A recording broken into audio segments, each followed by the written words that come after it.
What's up, guys? Welcome back to another episode of Harpur Eats. This is episode 3, 4 maybe. We're at Chris's Diner. For those who don't know me, maybe, I'm Albie. I'm a programs associate at Harpur Edge. And I have two guests with me today. One of them's inside and one of them's right here. Want to introduce yourselves? Hi guys, my name is Yiorgos.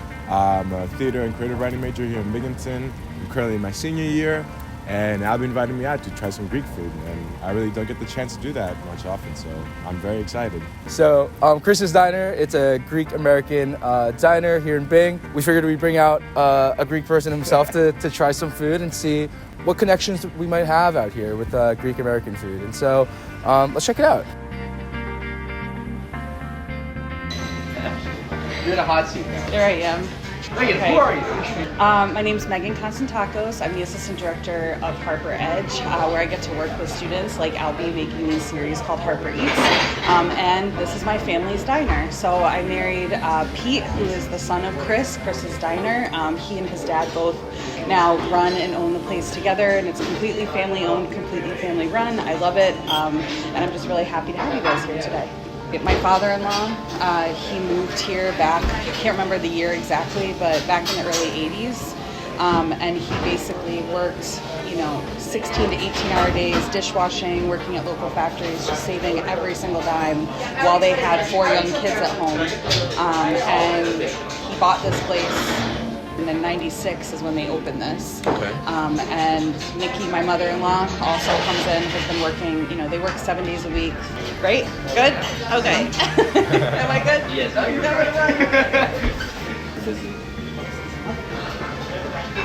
September is breakfast month. And here we are, double whammy, breakfast month and Greek-American Diner. Throw a little bit of culture into the breakfast, right?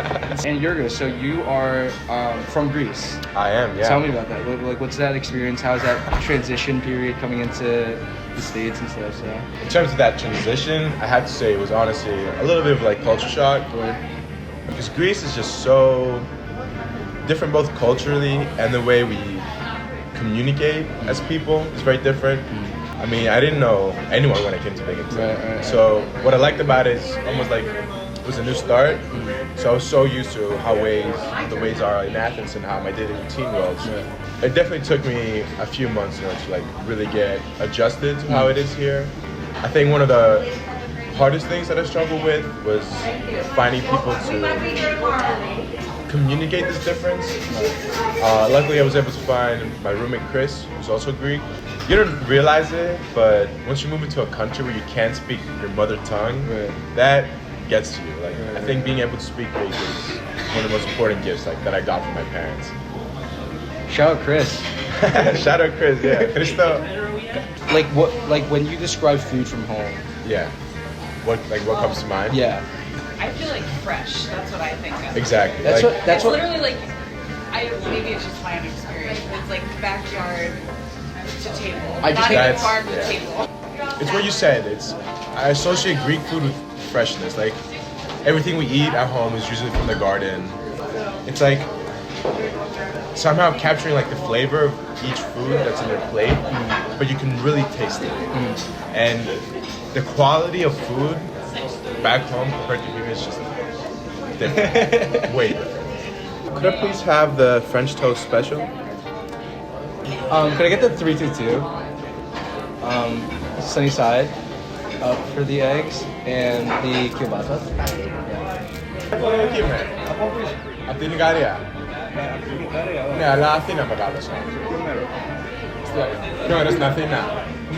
Μεγάλωσα Φιλοθέη, που είναι στα βόρεια προάστια, εκεί στην Λαχαλάνδρη. Αλλά τώρα μένω κέντρο, είμαι στο Μεταξουργείο. Μεταξουργείο, παραπάνω. Ανοίγομαι δε. Ανοίγω μπουρνάζι. Α, μπουρνάζι, δίπλα ακριβώς.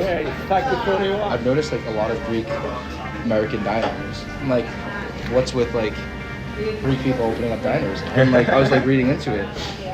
It's like similar to how like Chinese immigrants like work the same way, where they come and they're limited to the number of jobs that they can actually do, and so like whatever times that they come in hardship, and of course like whatever little amount of money that you have, you work like doing a manual labor job, which is for somebody coming into the States for the first time, especially during hardship, it's like one of the small things that you can do to really build up like a life here, and so I think that's also kind of like the origin story of like Greek American diners. A lot of it, what you said, like that coming into America, doing that manual labor. Yeah. I mean, almost all my family and friends that I know that have come to the States for that reason. The thing is that Greek culture is so rich in terms of heritage, history, and food. Like you come here and you do what you know. Right. And when you have such a rich food culture, it's like first thing you do is share it. Right. And like because through our connections that we have. Thank you. Thanks to you.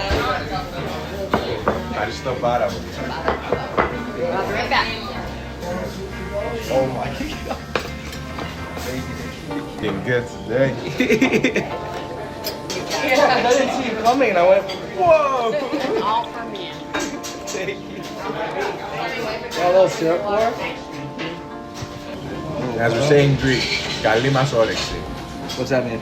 It means like, let's have a good appetite. Say it again. Kalli Kali mas mas όρεξη. oreksi. Yeah. Kali mas oreksi. Yeah, exactly. Let's go. You can't even speak to me right now. Mom says the best compliment for a chef is total silence. I've never been done in by a meal less than $15 at breakfast. Never going home hungry.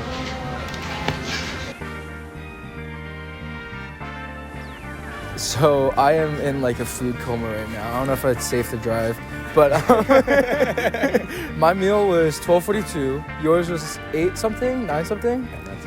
And I have leftovers. You managed to kill your meal. I had. Saints got leftovers. 192 State Street, Chris's Diner. Thanks Yiorgos for coming out. Really appreciate it. having me. Yeah, no, I'm glad you got to come out. Thanks Megan for having us out, and that's Chris's Diner. I hope you guys come by. Definitely worth the visit. I'm full. You're full. Definitely. It's time to hit the sack. I'm so